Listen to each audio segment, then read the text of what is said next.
In France, they call it pain, pain. In Italy, they call it pane, pane. And in Germany, they call it Brot.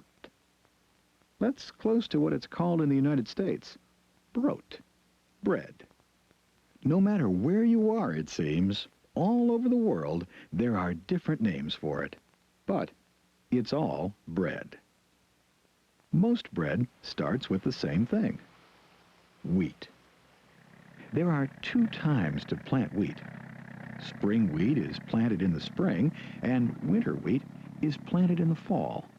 It will take root and grow until it gets too cold. Then the wheat rests until the spring. And then the wheat fields will look like this.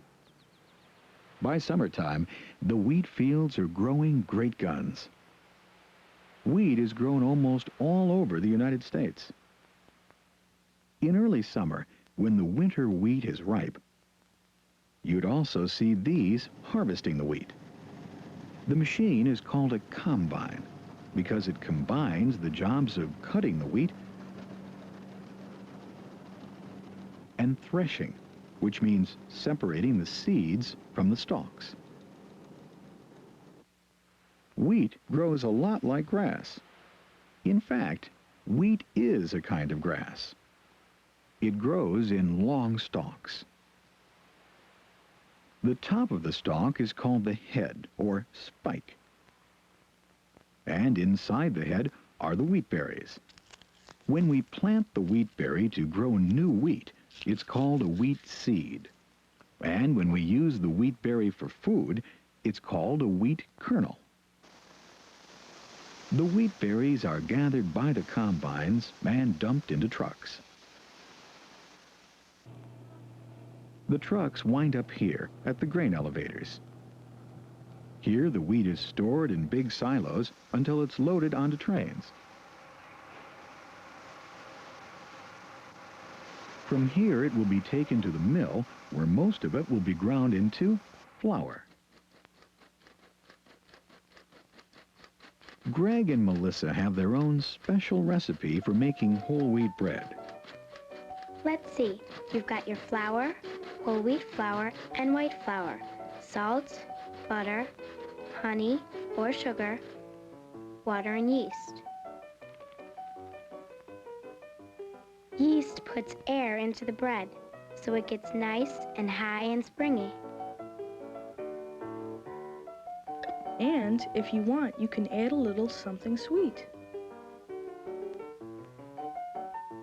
Next, we combine about half the flour with the yeast mixture.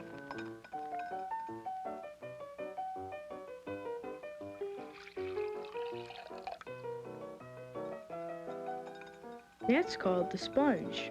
You'll see why soon.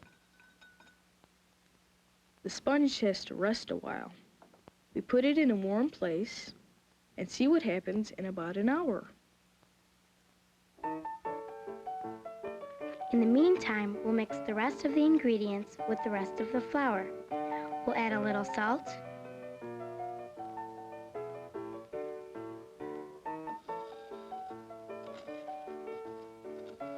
a little butter, And if somebody wants it a little sweet, please add a bit of honey.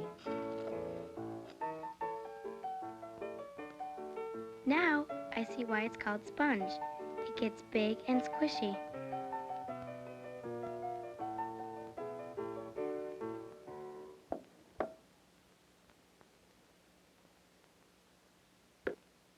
Mix the sponge with the rest of the ingredients and you've got some dough.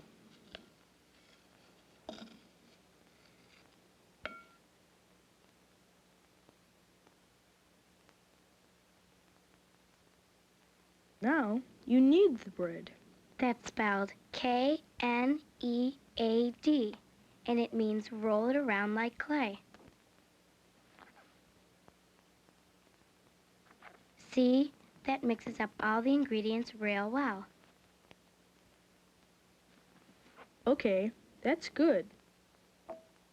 Now we'll put the dough back in our warm place. Because it has to rest and rise again.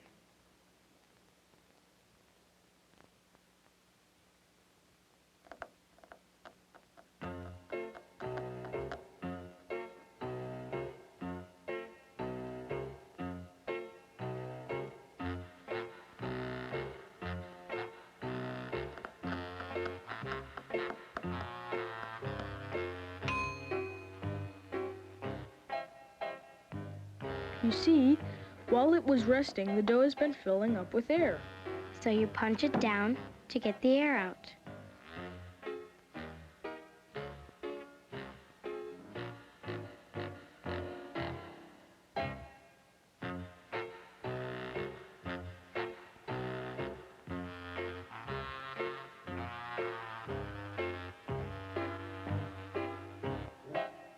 After that, you can shape it any way you want and put it in a pan.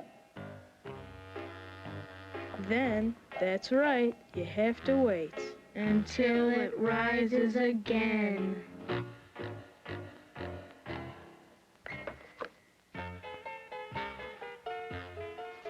Now we can bake it. Pop it in the oven at 375 degrees for about 40 minutes. That's for a couple of loaves. Want to know how we make 3,000 loaves of bread? Instead of going to your house, the flour goes to a large industrial bakery. It arrives here from the mills on trains. It's pumped into silos and stored until it's ready to be used. Lots of other ingredients, yeast and salt and butter and nutrients, are also stored in the bakery's receiving area. The flour speeds along through pipes to the mixer, where some of the ingredients are combined with some of the flour. Computers do the measuring. When the ingredients are mixed, it's not quite bread dough yet. Oh, what's that? That's our sponge, the beginnings of bread dough. The sponge goes into bins and then into a room where it rises for 2 to 4 hours. The action of the yeast is filling the sponge with air. Big metal arms punch down the sponge to let the air out.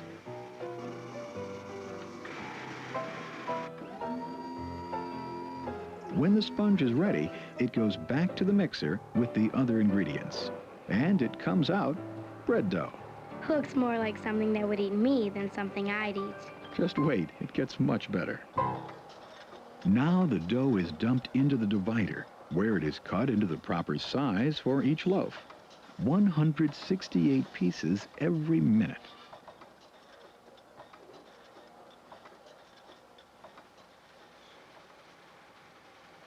The pieces are rolled and dusted with flour.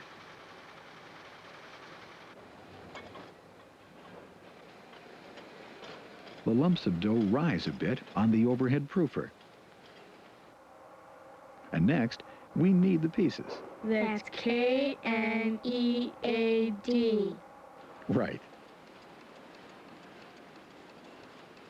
It's kneaded again and dropped into pans and taken to another proofer for, what else? Another chance to rest and rise a bit.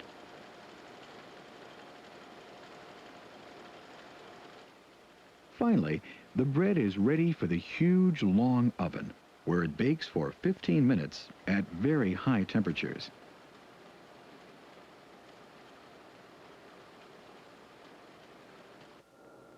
This oven bakes 9,000 loaves every hour.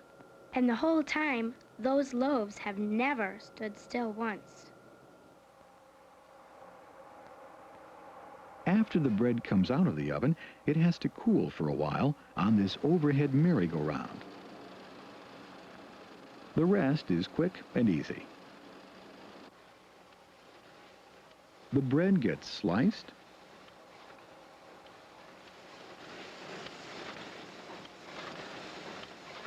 bagged,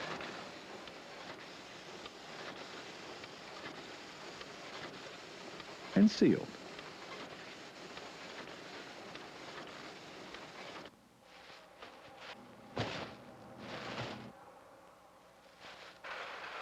This whole process, from flour to package, has taken about 7.5 hours.